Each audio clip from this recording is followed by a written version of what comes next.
At syempre, bago po tayo dumako sa atin pong mga may init na issue at mga balita, narito po muna ang ating Food for the Soul and Food for the Spirit.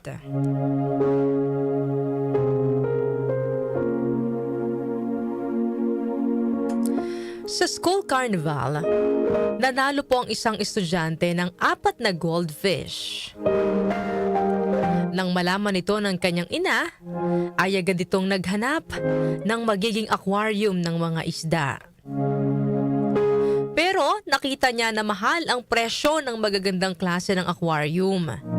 Pero buti na lang ay may nakita siyang 10-gallon na display tank na may kasama ng graba at filter na nakatambak sa basurahan ng pet shop. Hiningi po ito ng nanay sa may-ari ng pet shop at ibinigay naman ito sa kanya. Dahil nakatambak na ito sa basurahan, napakarumi na po ng aquarium at inabot ng 2 oras ang ina bago ito tuluyang malinis. Maganda naman ang naging bagong itsura ng kanilang aquarium at maayos naman ang naging pagtanggap ng 4 na goldfish sa kanilang bagong bahay. Pero kinaumagahan, namatay ang isang isda. Sa sumunod na araw, isa na namang isda ang namatay. Hanggang sa isang isda na lang ang natira. Dahil po dito, humingi na ng tulong sa eksperto ang ina. At sinek nito ang nagsisilbing aquarium ng mga isda. At doon natukoy ang problema. Gumamit ng sabon ng ina sa paglilinis ng aquarium na masama at delikado para sa mga isda. Doon na pagtanto ng ina na sa kagustuhan niyang maging malinis ang gagamiting aquarium ng mga isda ay hindi niya namalayang siya rin ang naging dahilan ng pagkamatay ng mga isda. Ano po ang aral na mapupulot po natin sa kwento natin ngayong umaga?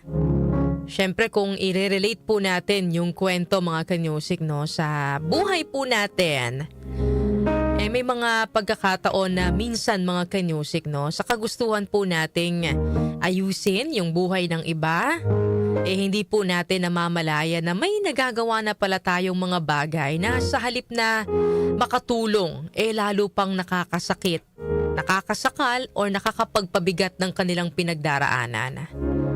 Minsan din sa sobrang pagnanais nating ilapit ang isang tao sa Panginoon o ipakilala siya, hindi po natin napapansin na nagiging mapanghusga na tayo. Nagiging puno na ng condemnation ang ating pananalita. At sa halip na pagmamahal ang maramdaman, galit, hiya at distansya po ang naidudulot natin. Kaya sa halip na mas mailapit po natin sila sa Diyos, mas lalo pa silang lumalayo. Hindi dahil ayaw nila sa Kanya, kundi dahil sa maling paraan yung ginagawa nating pagpapakilala sa Panginoon. Maaari po nating ipakilala ang Diyos ng walang panghuhusga, walang panlalait, walang pangmamataas. Sa simpleng pakikinig, pag-unawa at tunay na malasakit, mas naipapakita natin kung sino po siya. Dahil ang Diyos po ay pag-ibig at ang pag-ibig po ay hindi naninira, hindi nanunumbat at hindi nagdudulot ng paglayo ng iba. Lahat naman tayo mga kanyusik nagkakamali at makasalanan din. Kaya sino tayo para magpataw po ng hatol sa iba? Sino tayo para sabihin tayo ang tama at pilitin natin sila sa mga bagay na idinidikta natin? Hindi po natin trabaho ang baguhin ang puso ng tao. Ang Diyos po ang gumagawa niyan.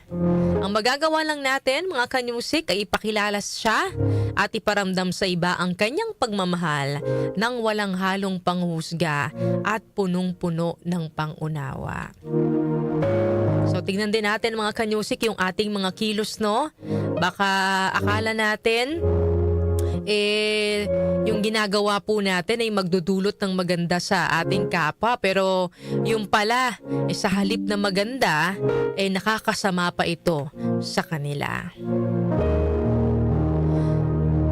So ang ating pong Bible verse ngayong umaga ay Matthew chapter 5 verse 16. In the same way, let your light shine before others, that they may see your good deeds and glorify your Father in heaven.